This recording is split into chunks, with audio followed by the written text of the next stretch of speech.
Hey everyone, we're looking at notes 1.3, which are on like terms and distributing. And we already talked about what makes like terms in our Jamboard today. I just want to quickly write the definition down so we have it clearly in front of us. So they're terms that have to have the same variable and the same exponent. So some examples of like terms that you might see would be like 5x squared and 4x squared. If you notice, they have the same variable, they both have x's in them, and they have the same exponents, okay? Another example that you might see is negative 11ab and 4BA. Even though you don't see AB exactly identical to BA, they still have the same variables. We still have A to the first power, A to the first power, B to the first power, B to the first power. So these are still considered like terms, okay? Another example of some like terms you might see would be like 4 and 7. They're just regular numbers, so these are also considered like terms, okay? Examples that are not like terms would be like 5x and 8. Okay, one has an x, the other one doesn't, so they're not like terms. Another example of not like terms would be 6x cubed and 6x squared. Even though they have the same variable, they do not have the same exponents, so they're not considered like terms. Okay? Okay, now I want to talk to you about what the distributive property is. So essentially, when we have something like this, where it says 3 times x minus 5, this is just saying that we have three sets of x minus 5. So x minus 5, x minus 5, and x minus 5. So if you see here, we have three x's here. So altogether, we have three x's.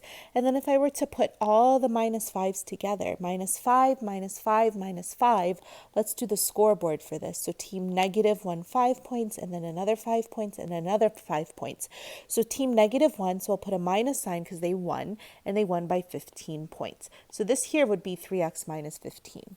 But here's the thing. If I gave you 1,000 times x minus 5, you would never be expected to write this out 1,000 times. So what you want to do instead is, if you have repeated addition, if you have three sets of x minus 5, I can just multiply the 3 through to the x and I get 3x, and then multiply the 3 through to the negative 5 and I get negative 15. Notice how this is a negative 5 because it says minus 5. So I would still get this 3x minus 15 that I got here. And same thing with this right here. 1,000, I would multiply it through by x, so I would get 1,000x. Then I would multiply it through by negative 5, so I would get negative 5,000. So this right here is what my answer would be if I were to distribute that way, okay? All right, so let's take a look at a couple of distributing examples together.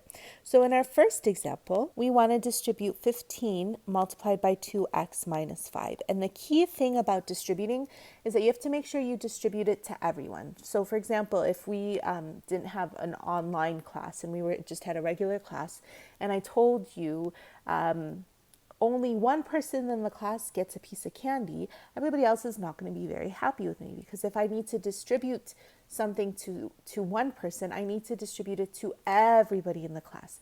And the same thing is true right here. So I would have to do 15 times 2x and 15 times negative 5. So let's go ahead and figure this out. So 15 times 2 is 30. So 15 times 2x is 30x. All right, and then I would do 15 times negative 5.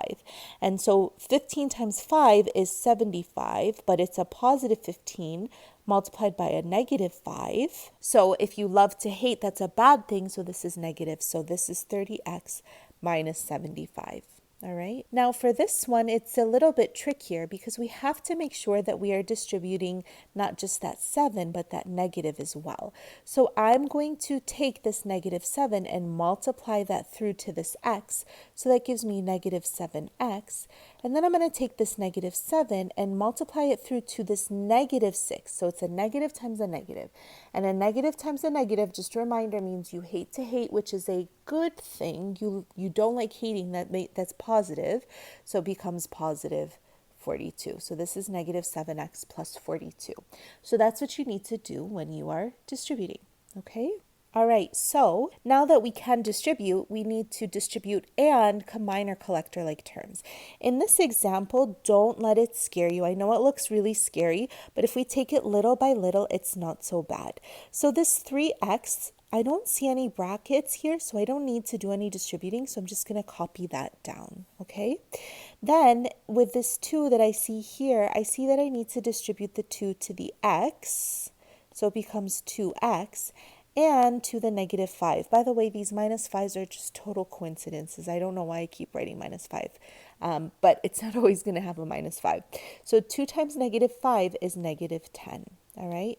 And so I finished the 3x, I finished the 2 times the x minus 5. Now I have a 1, and there's nothing to distribute, so I'm just going to copy that down. And same thing is true with this minus 4x. Great. So now I need to see, do I have anything that I can combine together? Do I have any like terms? Well, I see this 3 has an x on it, so I'm going to look and see, are there any other terms that have x's on them? And there are. There's the 2x, and then there's the negative 4x, okay? So this is saying 3 plus 2, which is 5, and then 5 minus 4, which is 1. So I end up getting 1x. And then the other set of like terms that I see here, we have this negative 10. Notice how I'm underlining this differently so I can differentiate it from the x's, plus 1. So I'm going to just use the scoreboard really quickly. This negative 10 is telling me that team negative won those 10 points. This plus 1 is telling me that team positive won that 1 point. So I know that team negative won the game. So I know to write down a minus sign, and I know that team negative won the game by 9 points because 10 is 9 more than 1. Quick note, I don't have to write 1x, I can just write x because with x, there's an invisible 1 that's implied here. So I can just say x minus 9. Although if you want to say 1x minus 9, that's totally fine too. They're exactly the same thing. Okay, let's look at our one last example here. Again, don't let this scare you. We're just going to take it little by little, okay? So the first little piece we have is this 3c, and it doesn't have any brackets, so I'm not going to worry about distributing here. But now I see this negative 4 that needs to get distributed through to this and to this. Quick note, by the way, I need to stop distributing the 2 through to this negative 5 and not to this 1. So I knew the negative 5 was the end of distributing because my brackets close here. So since my brackets close here, they tell me don't distribute the 2 to the 1 and don't distribute the 2 to the negative 4x. Okay? So here, when I distribute this negative 4 to a positive 2c, negative 4 times positive 2 is saying you hate to love. A negative times a positive is you hate to love. So you get negative 8, but there's a c here, so we're going to say negative 8c. All right, so I did my first distributing. Now, negative 4 times negative 5, if I do that, that's telling me that I hate to hate, which is a good thing. So that means that it's positive. So I'm going to write a plus sign, and 4 times 5 is 20. And now I'm done distributing the negative 4 through to all of the numbers it needs to go to. There's no more distributing of that negative 4. Now I have more distributing here though, so I'm going to distribute this negative 2 here through to the 6, and negative 2 times 6 is a negative times a positive is a negative, so I'm going to write down a minus sign for my negative, and 2 times 6 is 12, and then negative 2 times c is a negative times a positive, which is a negative, and 2 times c is 2c. Okay? So now that I've done that, I can put together any like terms that I see. And I see here that there's a 3c. So I'm going to look for other terms that also have c's on them. So there's 3c, negative 8c, and negative 2c.